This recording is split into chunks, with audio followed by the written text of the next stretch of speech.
ప్రపంచం చెప్పే సక్సెస్ కాదు, డబ్బు ఉంటే ధన్యుడు, పవర్ ఉంటే గొప్పవాడు అని ప్రపంచం చెబుతుంది. కానీ యేసు చెప్పిన నిజమైన ధన్యులు ఎవరో తెలుసా? ఆ రోజుల్లో అనేక మంది ప్రజలు ఒక మనిషిని వెతుకుతున్నారు. అతను రాజు కాదు, అతను సైన్యాధిపతి కాదు, కానీ అతని మాటలు మనుషుల హృదయాలను మార్చుతున్నాయి. ఆ మనిషి పేరు యేసు.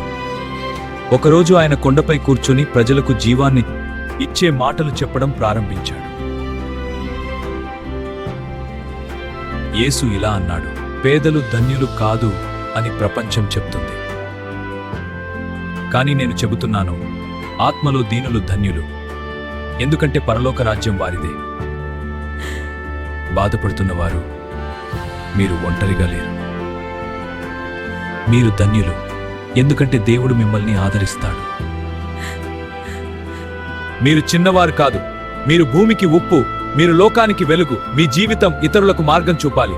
ప్రపంచం చెప్తుంది, శత్రువులను ద్వేషించు, కానీ నేను చెబుతున్నాను, మీ శత్రువులను ప్రేమించండి, మిమ్మల్ని హింసించువారి వారి కోసం ప్రార్థించండి. మీరు ఇలా జీవిస్తే ప్రజలు మీలో దేవుని చూడగలరు, మీరు దేవుని పిల్లలని పిలువబడతారు. కాబట్టి పరలోకమందున్న మీ తండ్రి పరిపూర్ణుడైనట్లు మీరు కూడా పరిపూర్ణులై ఉండండి. నిజమైన ధన్యం సంపదలో కాదు, దేవుని చిత్తం ప్రకారం జీవించే హృదయంలో ఉంది. ప్రపంచానికి వెలుగుగా జీవించండి, దేవుని ప్రేమతో అందరినీ ప్రేమించండి.